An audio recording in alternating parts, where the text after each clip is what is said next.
আমি আপনাদের জন্য আরেকটি নতুন ডোরবেল নিয়ে এসেছি। আমার ডোরবেলটি আমি মুক্তা পুঁথি দিয়ে করেছি। এখানে মোট 350 গ্রাম মুক্তা পুঁথি আমি ব্যবহার করেছি। এই গোলাপি কালারের ছোট পুঁথিটি 100 গ্রাম এবং এই লম্বা পুঁথিটি আমার লেগেছে 100 গ্রাম এবং এইটি সাদা এবং গোলাপি কালার 10 নম্বর পুঁথির সাইজটা ডোরবেলের উপরের অংশটি তৈরি করার জন্য 150 গ্রাম আমি ব্যবহার করেছি। ডোরবেলের উপরের অংশটা আমি আপনাদেরকে বুঝিয়ে দিচ্ছি। প্রথমে আমি 6টি পুঁথি নিয়েছি। 6টি পুঁথি নিয়ে একটি দিয়ে ক্লোজ করেছি। দ্বিতীয় লাইনে আমি 1 কমন নিয়ে 5-এর ফুল করেছি। পুরো লাইনটিতেই 1 কমন নিয়ে 5-এর ফুল করেছি এবং গোলাপি কালার পুঁথি ব্যবহার করেছি ডিজাইনের জন্য। তৃতীয় লাইনে আমরা 2 কমন নিয়ে 7-এর ফুল করেছি। আমাদের 2 কমন যেহেতু গোলাপি, এই জন্য ডিজাইনের জন্য আমি সাদা 5টি পুঁথি ব্যবহার করেছি। এভাবে আমাদেরকে তৃতীয় লাইনটি করতে হবে। চতুর্থ লাইনে আমরা 2 কমন 6 এবং 1 কমন 5-এর ফুল তৈরি করেছি। এভাবে আমাদেরকে এই লাইনটি করতে হবে। পঞ্চম লাইনে আমরা 2 কমন 6-এর ফুল করেছি।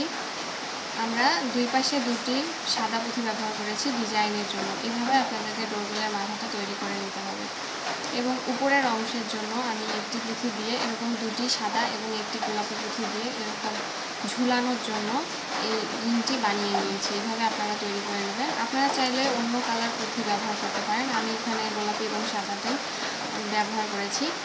তারপরে যদি এই ডোরবেলের উপরের অংশটি আপনাদের কারো করতে অসুবিধা হয়, আমার চ্যানেলে আরও একটি ডোরবেল দেওয়া আছে। ওই ডোরবেলের উপরের অংশ এবং এই অংশটি প্রায় একই রকম, শুধু এখানে আমি 6টি পুঁথি দিয়েছি শেষ লাইনটিতে, আর ওখানে 7টি পুঁথি দেওয়া ছিল।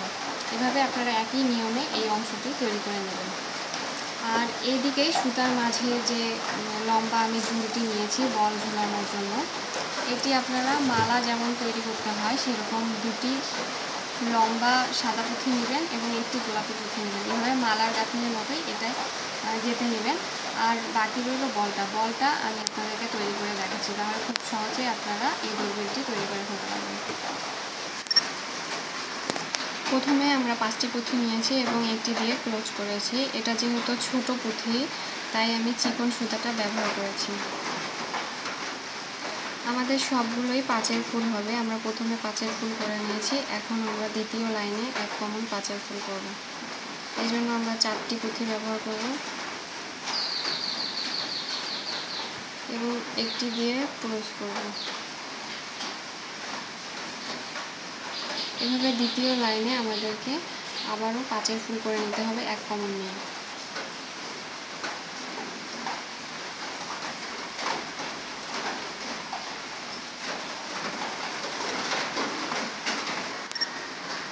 আমাদের দ্বিতীয় লাইনে 1 কমন 5-এর ফুল কমপ্লিট হয়ে গেছে। এখন আমরা 2 কমন নিয়ে 5-এর ফুল করবো। এই জন্য আমরা 3টি পুঁথি নেব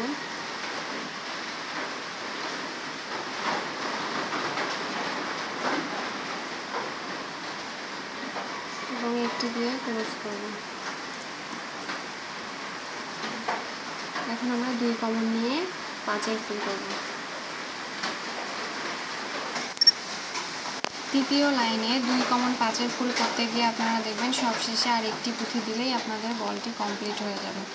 এভাবে বলটি কমপ্লিট হয়ে যাওয়ার পর আপনারা সুতাটা গিট দিয়ে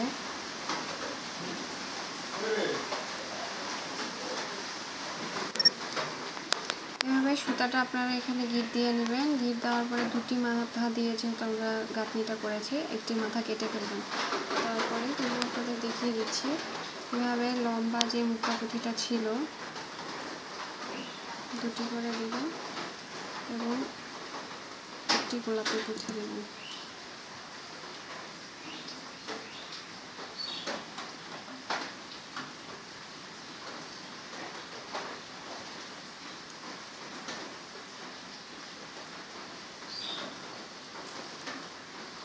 এভাবে আপনারা লম্বাগুলো করে নেবেন। এরকম আপনাদেরকে 24টা বল এবং 24টা লাইন এরকম করে নিতে হবে, ছোট বড় করে। এরকম আপনারা 2টি পুঁথি গ্যাপ রেখে রেখে সুতা কাটবেন। অর্থাৎ যেমন এখানে আমি 2টি লাইন সাদা করেছি, এখানে 2টি দিয়ে একটি গোলাপি দিয়ে আবার 2টি সাদা দিয়ে একটি গোলাপি দিয়েছি। এর পরবর্তীটা আপনারা যখন করবেন মাথায় সুতা রাখবেন গিট দেওয়ার জন্য এবং এর পরবর্তীটা যখন করবেন তখন আপনারা এখানে আরও 2টি সাদা পুঁথি এবং 1টি গোলাপি পুঁথি দেবেন। এভাবে আপনারা প্রতিটি সুতার পরিমাণ এবং এই মালা মানে লম্বা পুঁথির পরিমাণটি একটি একটি করে বাড়িয়ে দেবেন।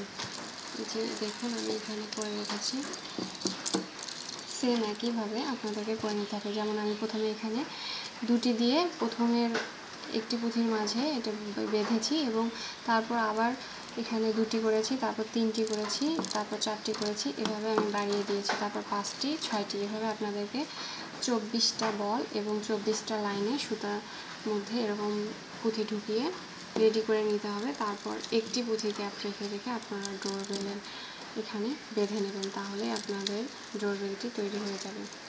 আর আমি এখানে এই বড় পুঁথিটা 10 নম্বর সাইজের ব্যবহার করেছি। আপনারা যদি এই ডোরবেলের অংশটা আরও বড় চান, এটি পুঁথির সাইজ বাড়িয়ে দিলে এই উপরের অংশটা আরও বড় দেখাবে। এভাবে আপনারা চাইলে মুক্তা পুঁথির সাইজও বড় দিয়ে করতে পারেন, আপনাদের চয়েসের উপর সেটা নির্ভর করবে। ধন্যবাদ। আমার চ্যানেলের ভিডিওগুলো যদি আপনাদের ভালো লেগে থাকে অবশ্যই আমার চ্যানেলে সাবস্ক্রাইব করবেন এবং লাইক কমেন্ট শেয়ার করবেন, তাহলে আমার ভিডিওগুলো নতুন নতুন ভিডিওগুলো আপনারা সহজেই পেয়ে যাবেন।